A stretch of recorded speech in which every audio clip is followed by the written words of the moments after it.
Good afternoon, everyone. So Uma has made a great introduction for myself, so I don't have to continue from there. Thank you for joining us at today's discussion, Future Planning for Growth Amidst a Crisis. 2020 has been a year of unprecedented disruptions and uncertainty, and the virus has rewritten the rules of crisis management and business recovery in many, many ways. One of the most critical mindset shifts that we see now is the need to regard crisis response and recovery as a dual track in parallel to fix what's broken while building new norms at the same time. So while we're busy mitigating the impacts of the pandemic, it's equally important that we prepare and think about what's next. How do we position ourselves post-crisis? And it is with this in mind that we thought this webinar would be quite useful in helping organizations jumpstart their recovery through scenario planning.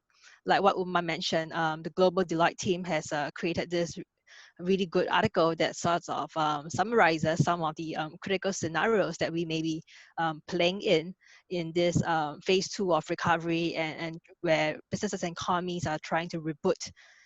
So before I start, I would also like to take this opportunity to thank Level 3 for providing us with this amazing platform to engage and have a conversation with the industry. So with that in mind, let me just quickly start the first part of the webinar where I would like to have a little time to do a opening presentation to touch on the importance of crisis recovery, as well as how scenario planning can be a powerful tool in helping businesses organize their recovery with clarity in times of uncertainty. Very often we see how leaders can take on an overconfident tone during the early stages of a crisis or end up with unnecessary knee jerks that causes mixed reactions and outcomes along the road to recovery. And what we hope to achieve out of this scenario planning exercise is to really gain a balcony perspective of things to come and be able to identify emerging risks and opportunities where we may be blindsided to during a crisis. Like I said, it's a sort of a parallel track that we kind of move on while we are managing a crisis. At the same time, we are trying to look for a road to recover. And there are three key steps to note when we plan out some of these plausible scenarios. I will share more in my slides as we move along. A crisis is defined by four phases, not just crisis mitigation or responses as many organizations tend to see. So I would just like to set the stage here that we need to look at crisis, the life cycle of a crisis in four key phases. And in fact, many C-suites would choose to believe that it is business as usual once a crisis tides over and see little need to recover. In fact, recovery could be easily defined as just operations resuming as before, consumer activities restarting in the same fashion, and employee engagement continuing the way it was pre-crisis. But what we fail to realize is that a crisis is often the result of a gap in the system, be it a delayed response to an incident or a misalignment of stakeholder expectations. So we should therefore look at a crisis as an opportunity to change and evolve from the current state. One good example is the readiness of our healthcare system during the SARS outbreak versus now when we are trying to approach the COVID pandemic. Despite the coronavirus being much more contagious and widespread, the response time and the capacity of our healthcare system to be able to undertake patients and mitigate risk are at a much higher level now. And this is one good example of how the healthcare system has rebuilt a new norm to be able to ride through the new pandemic or a new crisis. In fact, statistics have shown that companies who do not recover from a crisis suffered a 15% loss in their share value for up to a year. That is why I want to emphasize and stress on the importance and the need to take recovery very seriously. And increasingly now, we see that recovering well will be a key differentiator for a lot of businesses post-COVID. With that in mind, how do we then set the organization up for recovery? We have to bear in mind that during the recovery phase, we are often dealing with a range of impacts and issues. It is important for the organization to then decide from the onset, what is the critical issue we want to address and own as an organization.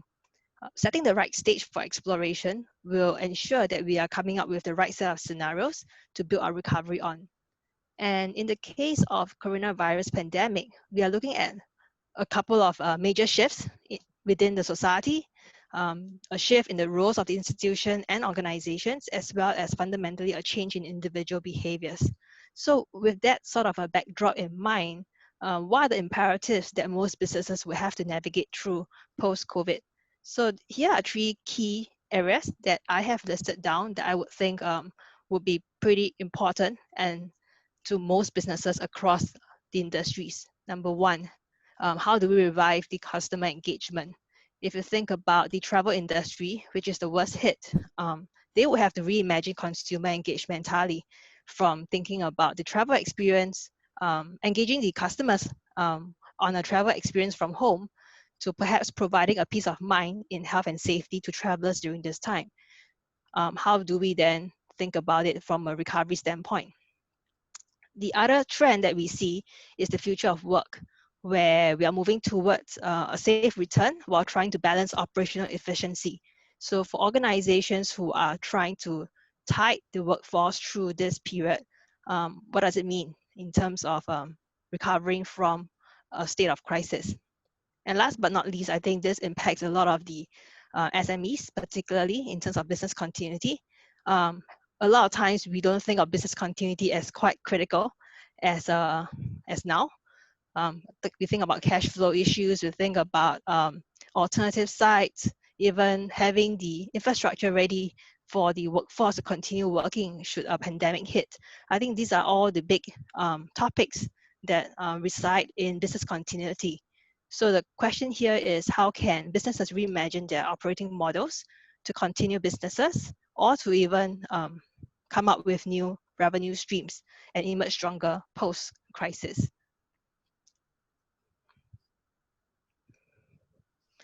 And once we have set the right stage, we want to make sure that we are also gathering a diverse set of sources on trends and topics. What we want to guard against is the conventional wisdom, where we are building trends on things that we already know, or we're deriving our decisions based on opinions made by a certain group of people in the industry.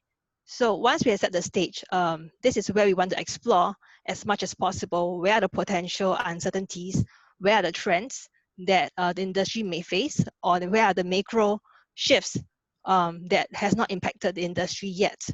I titled this section Exploring Possibilities and the Impossibles, to highlight the importance of looking at trends and emerging risk from a different lens. How do we do it then? There are two ways to do that. So one is that we can adopt horizon scanning tools to give us objective data points, to be able to scan broadly beyond our known parameters.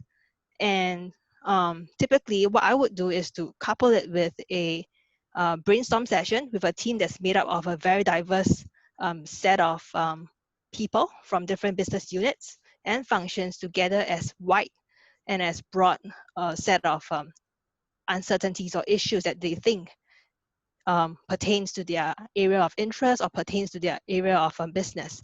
In that way, we can counterbalance and safeguard against the known assumptions that we typically try to work on. So if you look at the chart on the slides, what we were trying to do here is to try and develop uncertainties as how we would do it on the right-hand side, as opposed to how the chart looks like from the left, where we are stemming or building our topics based on a singular point that we are already very, very much aware on.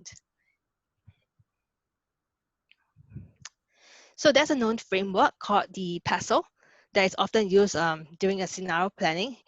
This gives us a very good starting point in terms of where to look and what to look for when exploring possible uncertainties. So over here, you would see the 6 big categories and some of the uncertainties that I've listed down surrounding the COVID situation. From political, I think it's quite obvious that we are facing a lot of trade issues, travel regulatory changes. How does that then impact on your industry? The economic ones would be things like consumer confidence, even retail activities. How does that then pose a threat to your industry? Sociological would be the third one. And of course, technological will be the biggest one, where we are all waiting for vaccine breakthroughs. And that would be really a game changer in terms of how we are dealing with this crisis in the next phase. Of course, there are things like technological, legal, and last but not least, environmental, sustainability is still a very, very big topic amongst a lot of the communities and organizations.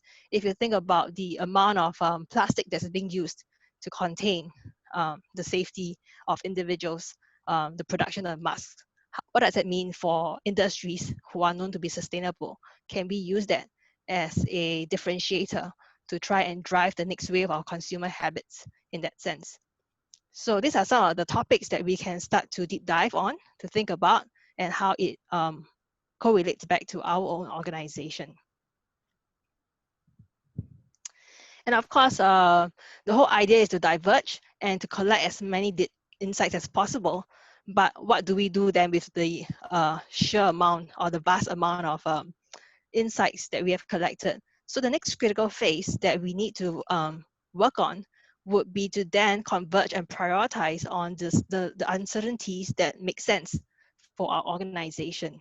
So what we usually do is to have a risk score that's assigned to the list of potential uncertainties based on likelihood and the impact to the organization. Of course, during crisis, in the essence of time and the need for agility, what we usually do is to recommend that businesses and function heads act as proxies to the stakeholders when they're assigning a score. So they would perform that assignment and the responsibility to measure the impact and likelihood of these uncertainties. So if you look at on the right side, those uncertainties that fall in the red zone are those that we want to really focus on and decide to use in trying to create our scenarios. Of course, those in amber and green is not that not important, but they could be emerging ones that we think about in the subsequent phases when we are doing recovery. So at this point, after we have converged and prioritized some of the uncertainties that we want to own and address, I just want to stretch and challenge the organizations to think a bit further in the scenario planning phase to also consider the implications of these uncertainties on human behavior. A lot of times, it is not enough that we only work based on trends, but we need to think about the implications that it has on the different stakeholders. In fact, I think this COVID crisis has really raised the bar in terms of stakeholder expectations, where organizations are being looked upon to choose social impact over profits when making critical decisions. If you think about McDonald's choosing to remain shuttered past their opening phase, and brands like Singapore Airlines deploying their staff to attend to patients and ease the healthcare load. These are all human-centered approaches that goes a long way in helping organizations recover and retain their brand leadership. So I think stakeholders' perspective is the missing piece in completing the whole scenario planning, and it helps the organizations plan their strategies in a very meaningful way to recover with impact. And what I mean by that, there are some examples of how businesses have done it during this COVID crisis, and they have continued to enjoy leadership, trust, and engagement amongst their stakeholders.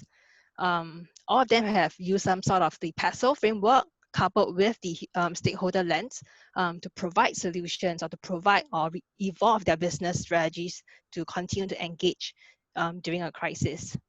For example, in the space of merging health and safety regulations with trying to entertain.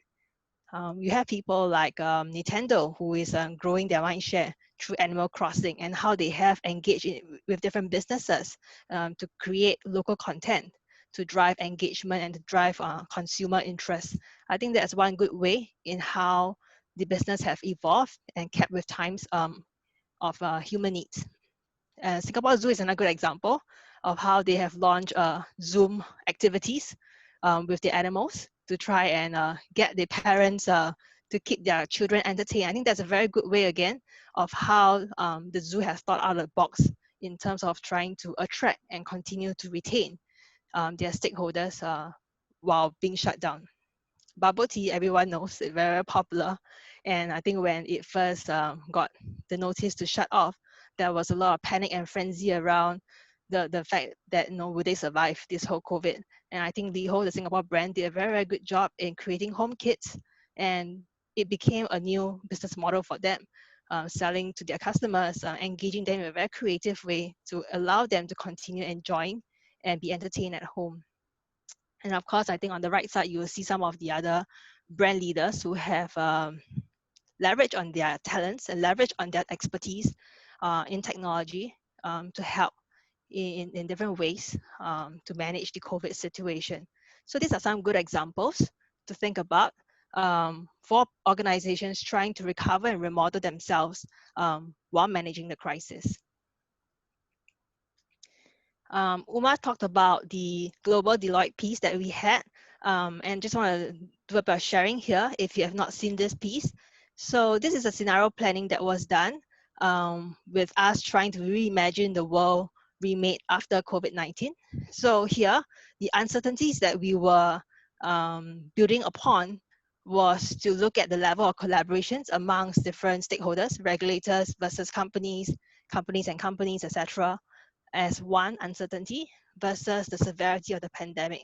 And the four scenarios that you see here are the outcomes based on the different ways the COVID will swing.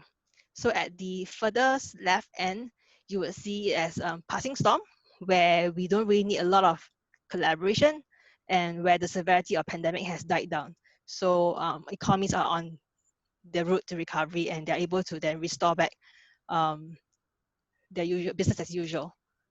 But if the severity of the pandemic continues, it would require a much higher level of collaboration. And that's where companies could come on to collaborate and to drive a lot more leadership, taking over the role of the government to lead in some ways and some actions of a COVID response. And of course, if the severity of pandemic continues, then we will see how some of the economies will continue to rise above the rest. It's predicted also that the Asian economy is supposed to lead the wave of economic recovery, as opposed to while the West are still trying to keep up with the um, progress of the COVID situation. So this is what we have put in place. It will look very different for different organizations depending on how you decide to choose and put together the uncertainties. So I just wanted to put it out here to share. And how closely does it align with how your organization is looking into the future? I would say based on the current status, this chart is a pretty good reflection of where we are now. I would say we are probably somewhere in the middle grid, where we are looking at a lot more companies coming out to help and drive some of the COVID response. And what the scenarios really try to do is to provide a starting point for strategic conversations. And these are some of the questions that you may want to start thinking about if you're planning on doing a scenario planning as part of your crisis recovery. So you may want to think about what are the biggest threats to your current businesses, what might consumers particularly value in each of these scenarios, what are the new providers and businesses that may emerge from these existing companies that are best positioned to succeed. So having all these questions in mind will allow you to also understand your ecosystem and how you can then respond to them accordingly. So there are four key areas, like I just shared earlier as well, to look into: basically customer and their channels, the workforce redesign, the third one, value chain and operations, how it's going to evolve from this COVID situation. And last but not least, how are we going to leverage on technology and infrastructure? And what are the social implications on using these technology and infrastructure as well? I think it's something for us to think about. I will end my presentation here with just a quick summary of what I have shared earlier, that we need to see crisis as a catalyst for change. And it is definitely a good platform to showcase brand leadership. And it will likely be the expectations of stakeholders moving forward as well. With that in mind, I would like to take the chance to start off the second half of the webinar, where I'm very excited to share the stage with two other subject matter experts who are seasoned practitioners in the field. They'll be sharing their thoughts on having worked with both global clients and independent businesses. So like Umar introduced, we have David and Philip with us online to share more on their thoughts. So please join me in the sharing session in the second half. So maybe just a quick introduction from both David and Philip first before we start the dialogue. David, why don't you start with a quick introduction? No worries. Hi, Helin. Hi, everyone. So I'm David Dahan. I'm Managing Director of WP at Unilever. WP at Unilever is different companies from WPP that have come together and implemented themselves on site at level 3 with Unilever, so that we could benefit from learning and working with the startups and being in a startup environment, but be also very close to the client environment. So be working very collaboratively amongst ourselves, but also with the clients. So and I'm very happy to be here. I'm based in Singapore, and I've been in Singapore for the last 3.5 years. Second time in Singapore. I've already spent 5 years before. So I'm very excited to be here. Thank you, David. How about Philip? Your turn. Yes, Alan, thank you very much. And also, Upma, thank you very much for having the chance and being here. Philip is my name. I'm co-founder and CEO of Emporio Analytics. We are a startup located in level 3. I think we are right from the beginning of level 3. We are almost in this exciting collaboration space. What we actually do is we are I would say, new age retail measurement platform and retail marketing automation platform. And we are bringing local shops and global brands together. So we work actually with both, as you just said. We work with the big MNC companies who are struggling right now or who find new ways. And we are also working with small independent mom and pop shops who are especially hit in this crisis. And when I was thinking about this whole invitation, when you invited me for this panel and talking about the scenario planning, I was thinking that actually, when I look at the past 5 years startup life, I think scenario planning is the normal mode we have as a startup. Maybe we are, according to your classification, we are always in crisis mode, because we always need to actually reflect and reassess and find new ways and assess newly. So that's why I'm very happy to be here. Thank you very much.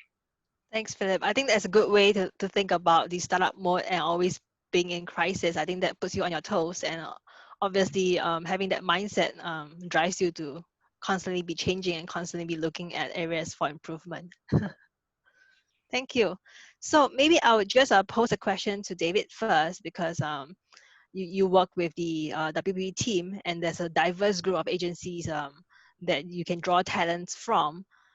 How does a team made out of so many talents land on scenarios when you're planning a brand recovery post-crisis, either for clients or for yourselves? So I think, first of all, that I've always had a slightly different take on the notion of new normal. I think that what the COVID crisis has done, and what crises in general are doing, is that they are accelerators of what was already there before. So they are trend accelerators.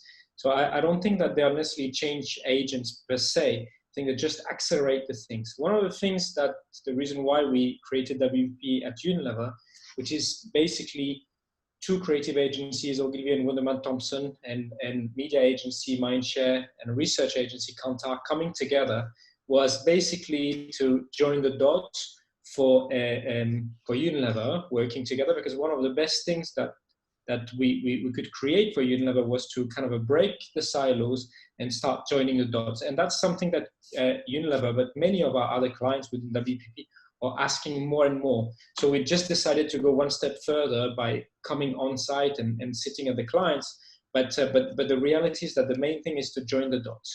And what is happening is that now with COVID, more than ever, we need to join the dots, because what needed to do before was work fast, deliver better quality at better rate, faster. And now what is happening is that we had to do that during COVID, and probably most likely post-COVID, in a fast. And really, what has happened is that we have capitalized on the work that we had done post-COVID, so we were ready for it. And it's just that the trend got accelerated, and now we can deploy it, and we have to accelerate. So when we talk about agility, often what is happening is that it's not you just wake up one morning and decide to be agile. You need to have a vision, and you need to have a need. And then what the crisis becomes, although very, very hard time, let's face it, it becomes a source of opportunity to be able to accelerate and to meet that need. And I think that's what we're doing right now. That's what has been happening. And I see it actually within Unilever. I think the companies that have not had this vision or this kind of a issue or this need before the crisis are now much more in trouble. I think the post-COVID is going to be a dramatic hangover for those ones. I think the one that had already pre-planned that are more likely to come out of COVID just feeling that actually they were doing the right thing. They just need to do it more of that, faster and more systematically. That's a good point. So on the topic of agility, what would it take pre-crisis to build that sort of agility in your perspective? What would be necessary? So you mean after the crisis? No, so you talked about companies that are agile in responding to crisis. It doesn't happen overnight. It happens pre-crisis where you're building the systems, the infrastructure, the readiness. So in your opinion, what is actually essential in order for companies who have not embarked on this journey to start? You know, what is happening right now is that often in big companies, and that's probably one of the challenges that also smaller companies, but I'm sure Philippe will have his take on this, that you have is that you have to deal with multiple companies inside the company. Whether you call that companies, whether you call that silos, whether you call that whatever you want, the reality is that you have multiple pockets. And the biggest muscle and the most difficult muscle to exercise is, and you touched on it in your presentation, is the collaboration muscle. In reality, we all grew up in a corporate world that is designed for competition, not for collaboration. So you thrive, you survive through competing. And when suddenly the currency becomes collaborating, people don't know how to do that because by definition, you know, we grew up the ranks through competition. So I think to answer your question, the number one requirement is to accept the fact that we're going to have to change things in order to foster collaboration. And the second thing is that collaboration is not natural. When you ask people, do you want to collaborate? Everyone says yes. No one says no. I don't know. Very few people will say, no, I don't want to collaborate. I want to isolate myself and work on my own. But doing it is a very different thing. And then you realize that most of the time, it's not a function of people not wanting it. It's just they don't know how to do it. And when they realize what it takes, they resist it because by definition, it creates a lot of anxiety. I think one of the things that COVID has done is that it has broken that feeling of anxiety because there was no choice. That's what I was telling to Okma in the beginning. So when there is no choice, you get on with it. Either you stay behind or you get on with it. I think it's this collaboration for me is the central nerve. The companies that thought that collaboration needs to be at the heart of their success, right? They're gonna put that. They're gonna have this agility mindset. The one that don't, they're gonna have a problem. And I think level 3 is a very good example of that as well, because the ecosystem is somehow designed to foster that collaboration, so people learn to be less territorial and much more open in the way they work. It's just very, very hard. The bigger the company, the harder it gets. Right. Thank you, David. Maybe I'll move on to Philip now on the same topic of agility as well. Now that you have worked with both the global players and the smaller businesses, do you see a difference in terms of agility in the response to a situation like COVID? First of all, I would like to add to David. I fully agree to the need of collaboration, and which is a driver for innovation and agility. I would also add experimentation is also another topic which is very important. So just to try out things, to take risks, to take over ownership and responsibility. And to come back to your question, this is also where I sometimes see also differences. If companies are driven by their founders or by their owners, then of course the passion is led right away, and you can see that people are a bit more ready to take risks. and that drives agility. So I see we actually work with thousands of independent small mom and pop shops across various countries, and we can see that they are actually quite creative how they approach things and how they try to deal with this situation. But I can also see this now with big MNC clients we have. And we can see that something is really changing, and things which maybe would take longer because of the corporate infrastructure you have now are much faster, and that's very nice to see. And we can especially see it actually with our product, because we see that our product is suddenly extremely relevant for big CPG players, especially and big clients, because we provide them the data they need to take decisions. Yep. So I really believe that this whole crisis or this whole situation will open up and will also change how big and small companies work together, and drive agility actually. Yeah, I think one of the balance that we have to be quite cognizant of is also how do we make sure that while we are agile, we are making the right decisions at the same time. Because in a crisis management mode, like I said, also a lot of leaders jump into a knee-jerk situation where they're just responding without sort of stepping back to see how their decisions may impact down the road, and whether the decision is the right decision to make. So how do we then balance between having that agility with making sure that our decisions are quite the right ones to make? Well, if I can answer this, so I would actually say it's one thing is really the experimentation. Just try, do tests, try it out, and the other one is collect data. Try to get data, try to get information to measure actually your activities, and try to get this real time, try to get this directly from the source, because then you have a finger on the pulse, and you really understand what's going on, and you can react very fast. Yeah, so Philip, you also mentioned that you work with a lot of the mom and pop stores, particularly a lot in the retail and the FMCG space. How are you helping the clients through data to enable them to make the right decisions? Would you share a bit more? Yeah, of course. So what we actually do is we have a wide range of services for local shops and also for global brands to help them to make better decisions for sales strategies or marketing strategies.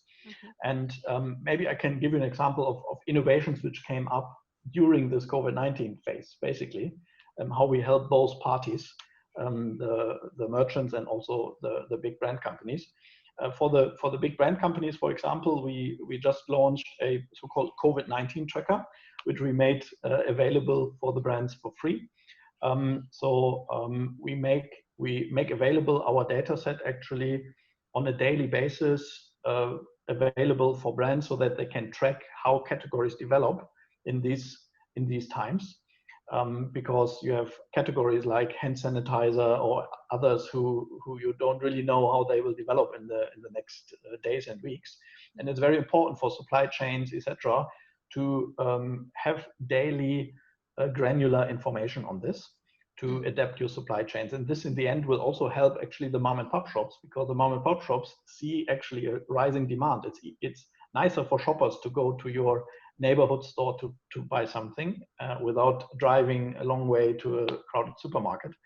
And by sharing information from the mom and pop shop to the brand, we actually also helping the mom and pop shop to have their stocks ready, to have their supply at time, etc.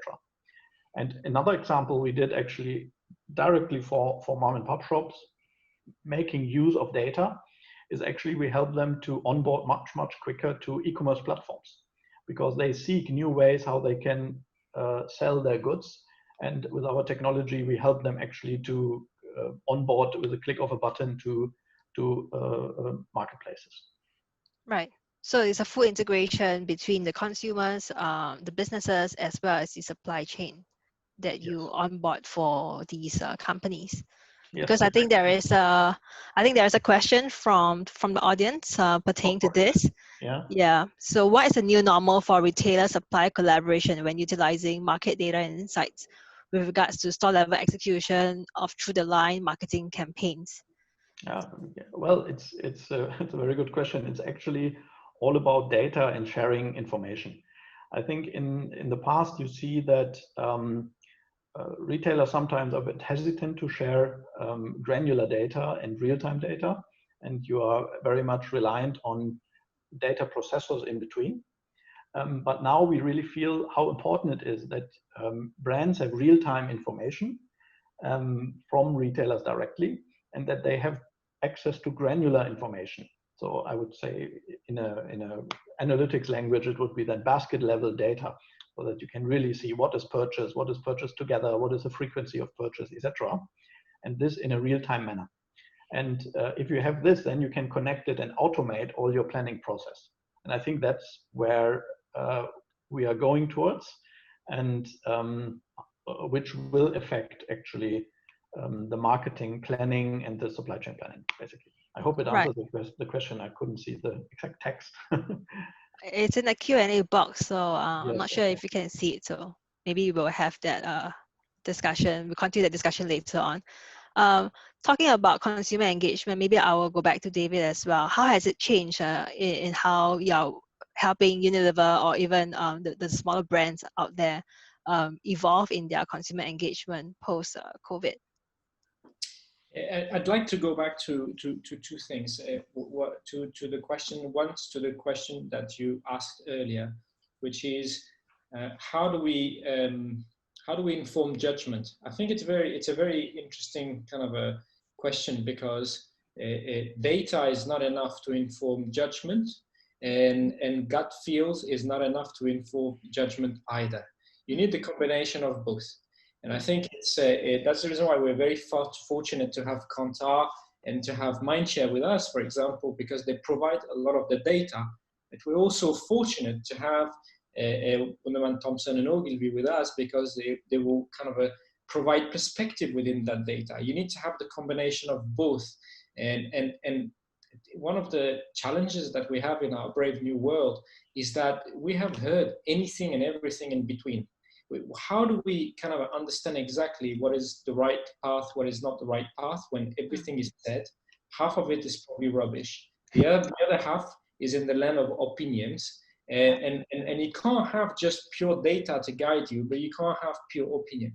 So I think the first thing is to inform judgment. What we try to do and what we try to do with our clients is to use facts, to use data, to translate that into insight, and to start stirring and challenging the conversation to be able to make judgments. I think there's another point that was that somehow I think is related to your question on how do we help customers, right, and consumers and everything, which I kind of roughly saw in one of the chat box here, which is basically how is the right time to take.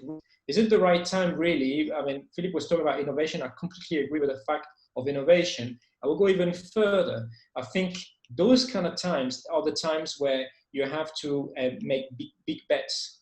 It's the time where you need to accelerate.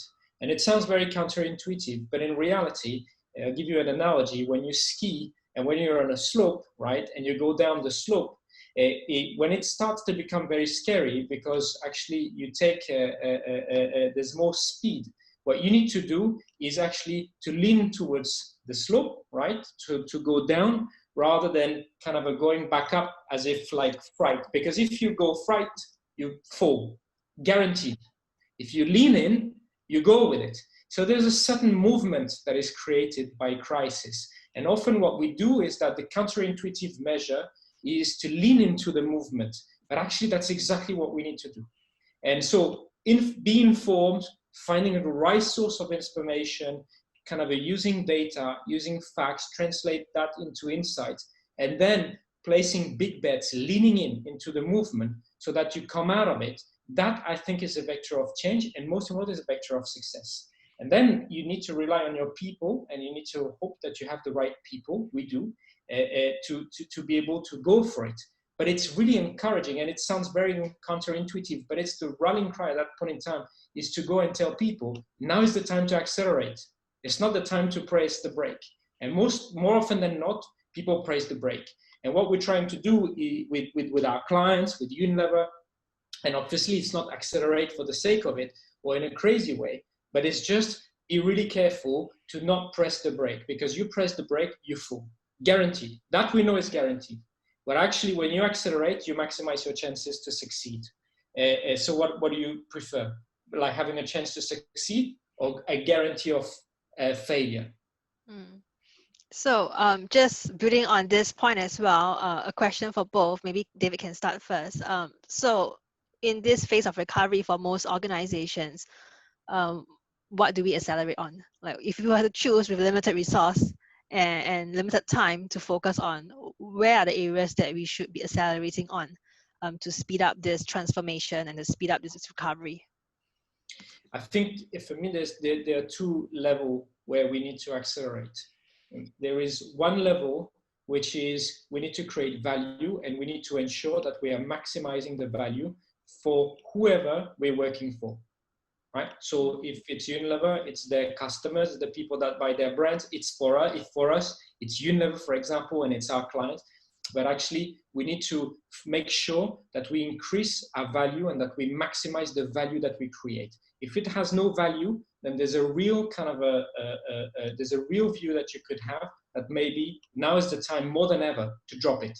So really focusing on creating value and making sure that ideally everything we do creates value, right? And for me, there's a second layer, which is a slightly higher level, which is getting increasingly, and again, the COVID is just an accelerator of that trend, is are we doing what's right by the world? Are we doing what's right by the planet? Are we doing what's right by the people? And I think that it's a very challenging, it's difficult to worry about those kind of things, because we think business, we think bottom line profit and all those kind of things. But the reality is that from the most kind of a basic thing, which is I come every day to work, to do my best, to protect jobs within my company. And therefore for that, I need to sell, I need to do a good job, etc. To something like sustainability or fighting against racism or whatever it would be, right? If you have, I think, those two combinations, accelerating value, maximizing value, and making sure that you do in a very circumvoluted way, right? What's right? You try to aim what Unilever call purpose, for example, right? If you have that, I think the combination of those two is placing you in all the two things that needs to be accelerated. Thanks, David. Philip, what about you? What do you think needs to be accelerated? This answer of David was already very, very good. I think very good to the point. I fully agree. Client centricity is very important, and to establish a certain purpose in the company. When I look at smaller companies, maybe I think it's very important that we continue to focus on the people who work in the team, to stand behind them, to motivate them to take risks, and really to establish a culture where everyone likes to work and feels free to bring in innovations and feels free to speak up. So it's also about the people culture, I think. Right. I think it's very interesting because I also brought up in my presentation earlier on that the last missing puzzle in the scenario planning piece is the stakeholders, and we will always have to take that in mind in trying to plan or to strategize while we move forward. The strategies cannot just be resting alone on trends, but also the implications back to the different people. Yeah, maybe I can. I like this approach of involving stakeholders here in the picture, actually, and their situation. I mean, we also have, with some companies, we have long-term agreements, and also those companies have their problems and their budget restrictions, etc. And I believe also, even if we are a small company, I think we also must be in a position to be a partner in this and to support each other. I think that's also very important. I mean, it's really how we work together through this crisis will determine how well we can work after crisis as well. Right. Thanks, I think that Sorry, Helin. I think Yes, go Philip ahead. said something. Philip touched on a dimension that is an important dimension, and that is interesting considering the fact that we have a lot of startups that are listening today. It's this notion of ownership and control. And it's true that actually when you're a founder of a company and when you own that company, you have the ability to have ownership and control. And often what is happening in the big companies is that you have sometimes ownership but no control. Sometimes you have control, but you have a dissociation of that ownership and control. Right. And I think it's something that is interesting for us to reflect on, because part of the reason why we did what we have done with WPH Unilever, and the reason why we came to level 3, for example, we could have gone to many other different places, as you can imagine. It was to try to put ourselves in the shoes of bringing back ownership and control.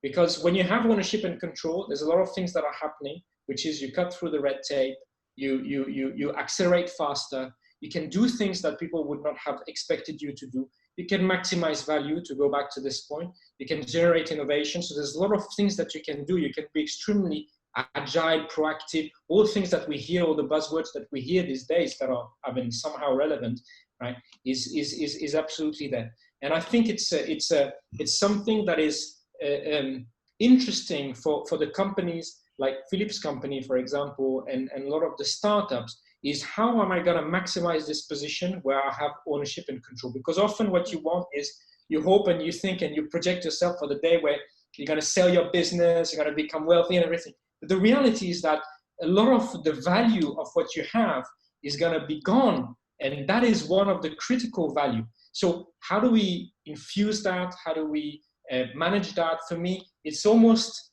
as important somehow as the notion that I was talking about earlier with collaboration, right? And it's an asset, I would say, to whoever that is in that position. I work for a company, so me, I have a job. I come and I try to do my job every day, right? But someone like Philip he has the ability to have ownership and control. This is something that I would say is something to cherish, and something that is extremely important to remember and to make the most of in those kind of crisis situations. Right. Thank you, David and Philip. I think we need to move on to some of the questions to the audiences. They have posed a couple of questions. So let me just have a look at the Q&A box and try to pick up some of them. There are a couple pertaining to SMEs. So one of them mentioned that COVID-19 has killed many SMEs during this period, with many businesses nearing bankruptcy and SMEs being a key pillar to the Singapore's economy. How does future planning look like for them? And with fewer resources, manpower, and talents, even more so during this period. So how can they still exert their ownership and control to continue to thrive? For me, I mean, like, just to get started while Philip is unmuting himself, for me, it's any of the company. I mean, that's my personal experience, right? And so I don't have a very empirical answer on this. But I think that the companies that had digitalized themselves and that I had embraced a new world doing COVID, more chances to have survived after COVID, right? So you saw that a lot in the hospitality business, a lot in the restaurants and everything. The one that had actually found ways to be connected to the Uber Eats of this world or to whatever, right? They have more chances. It's not going to be a great time, but it's not a great time for no one at this point in time, or for very few, right? But the reality is that they have maximized their chances to survive. The one that have resisted this kind of a change and evolution of embracing new tools, new technology, and new ways, they are much more likely to actually disappear. And I don't think that, again, COVID is the reason why they will disappear. They would have disappeared no matter what. You always have the odd exception of the one that does the pizza like this, always has done it, everybody goes there. But this is the exception that confirms the rule. The reality is that there are new ways of doing things. The companies that have so much resistance to embrace those new ways, they will disappear. What COVID has done is that, unfortunately, and I'm really sad for that, they have accelerated that movement. Philip, what do you think? I can't put it better. I think I wanted to say exactly the same thing. from a perspective, from a small company perspective, I think even though you are prepared, sometimes, of course, there's another risk, which is a cash flow. And you could have maybe be very well prepared, digitize your business already, but in the end, your margin is very small and you operate on a tight cash flow basis, actually. So there, it's also about collaboration in the end, maybe during a crisis, where maybe big brands can help those smaller companies. I can actually see it. I mean, Unilever was quoted here. I can see it with Unilever doing this with small mom and pop shops again, giving them better payment terms, etc. And I would also wish, from a startup position, I must say, I would also wish that some companies would maybe adapt and give startups better payment terms in such times. So I think that's another way how SMEs could survive with the help of others. But I fully agree with what David says. I think it's really accelerating what anyway would happen now, really at much faster pace. Right. So is it too late? I must also say, just to add one point. Yeah. I think there are also a lot of services now out there, and which helps small companies to jump on it and to adapt this. And I think also, especially in Singapore, there's a lot of government support also to digitize small businesses, and I think that's a great initiative to help those companies. Yeah. Yeah, I think fundamentally it also goes back to like what you guys mentioned about going back to the purpose of the company, and also looking at what is the value that you're creating for the economy, and how do you maximize that and really focus the efforts on trying to streamline resources and to work on that part as opposed to trying to cast a wide net doing everything. I think the crisis is really just a very, very good time for you to realign your business focus and to think about, what is going to accelerate your change and what is the most critical turning point for your business that you have to work on. So I think for SMEs is to really relook at that portion and to further sort of align your business operations to the value that you're creating for your specific stakeholders or customers. I think that would probably be the starting point to start thinking about how to recover. Yeah. That's right. Okay, let's move on to another question. We have one from a social enterprise that is focused on ocean conservation. So Matilda said that a lot of her businesses is based on in-person engagements, learning journeys, fishing, which is plastic fishing, sunrise, beach cleanups, etc. So they have lost 200 clients in 2 weeks because of the COVID situation, even though they're now pivoting towards digital, live streaming and social media, etc. It still doesn't feel right in terms of taking over the offline events. What sort of advice do you have?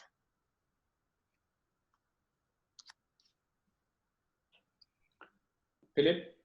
Yeah, well, I think we also have, I think not to this extent, but we also have experienced in one part of our business that our business entirely broke away. So besides local independent grocery shops, we also work with high street fashion stores, luxury boutique fashion stores. And of course, they are all closed during COVID. And suddenly this business actually didn't exist for a few months. So I think one key learning for me is it's good that we are a little bit diversified, that we are play in multiple sectors here, and this gives us time to really look at the sector which is not doing so well, and think about, okay, how can we help them now in their situation. I'm not so familiar with the business model there with the model of the participant there, but I think it's all about embracing actually what the client and the users, what problems they have, and really try to help to solve them with the resources you have. So it's really about understanding your user and your client and try to embrace it. That would be my learning on it. So I think it's a very tough. It's very hard to find a good answer to that question, because my instinctive answer would be weather the crisis, because what you're doing is actually fundamental.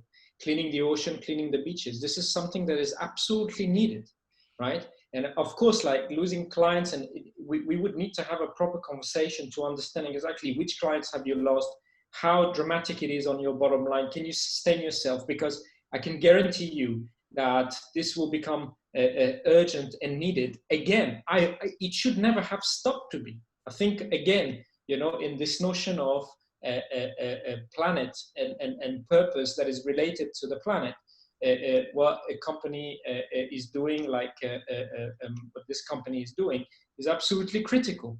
So there should be some sponsors out there, and some corporates and some governments, organizations that should be able to help you sustain, so that you can stay afloat, at least stay afloat, and maybe organize less actions, smaller actions, something to get you through, because it's inevitable that this will be critical. It's just that now for a couple of months, obviously the world is completely upside down. Everyone has to work from home. You have lockdown.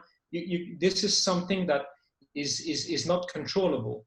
But what is controllable potentially is for you to try to stay alive, and for the business to stay alive for as long as possible, because this is a critical, we talk about essential services. This should be qualified as an essential service, in my opinion.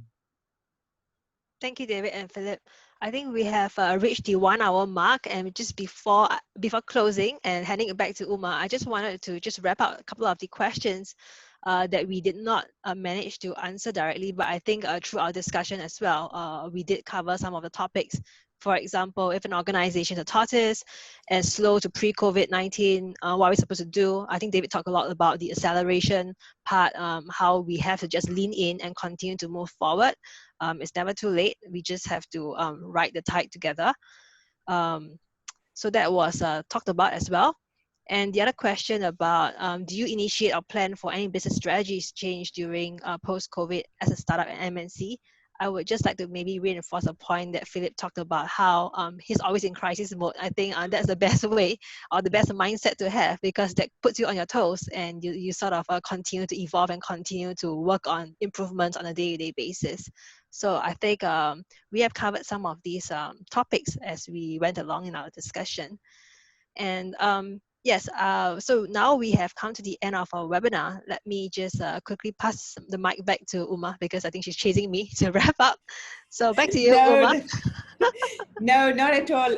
Like we were saying, it is a huge topic, and 1 hour cannot do justification to this. But we are having more and more conversations like this. So please keep lookout for us. You can follow us on Facebook or subscribe to our newsletter. There is a feedback form where you can leave your details, and we can let you know of our upcoming events. Once again, thank you so much, David, Philip, and Helin, for doing this. It was amazing, and it shows from all the participation we had today. So thank you so much for joining us for this evening, and have a wonderful evening. Goodbye. Thank you very much. Thank you. Thanks, everyone. Okay. Stay safe, everyone. Yes. Bye-bye. Bye.